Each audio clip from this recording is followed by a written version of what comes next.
டே 5 of 2026 பார்க்கலாமா?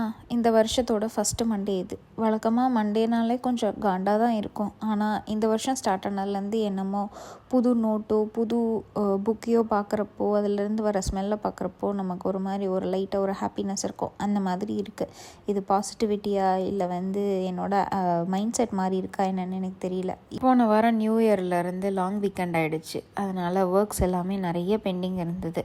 நான் யூஸ்வலாக நிறைய விஷயம் மறந்துடுவேன். அதனால் மறக்கக்கூடாதுன்னு லிஸ்ட் டவுன் பண்ணி வைப்பேன், இதெல்லாம் பண்ணணும் அப்படின்னு சொல்லிட்டு. ஸோ எனக்கு அது ஈஸியாக இருக்கும். இப்போ 10 விஷயம் எழுதியிருக்கேன் அப்படின்னா இன்றைக்கி என்னால் அதை 3-4 முடிக்க முடிஞ்சிச்சு அப்படின்னா எனக்கு அது ஒரு குட்டி ஹாப்பினஸ் கிடைக்கும், குட்டி அக்கம்ப்ளிஷ்மெண்ட் கிடைக்கும்.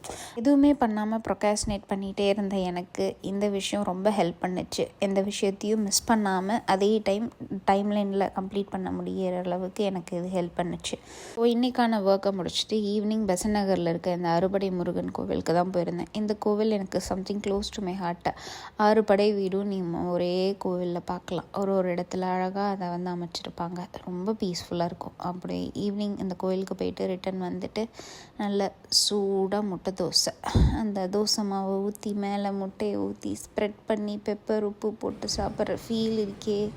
கூடவே நேற்று வாங்கி மசாலா போட்டு வச்ச மீனையும் வறுத்து பொடி வச்சு சாப்பிட்டுட்டேன். இது என்ன காம்பினேஷன்னு கேட்காதீங்க. ஆஃப்டர் அ லாங் டே என்னால் செய்ய முடிஞ்சது இவ்வளோ தான். அப்புறம் ஒரு காஃபி அண்ட் என்னோட மீ டைம்.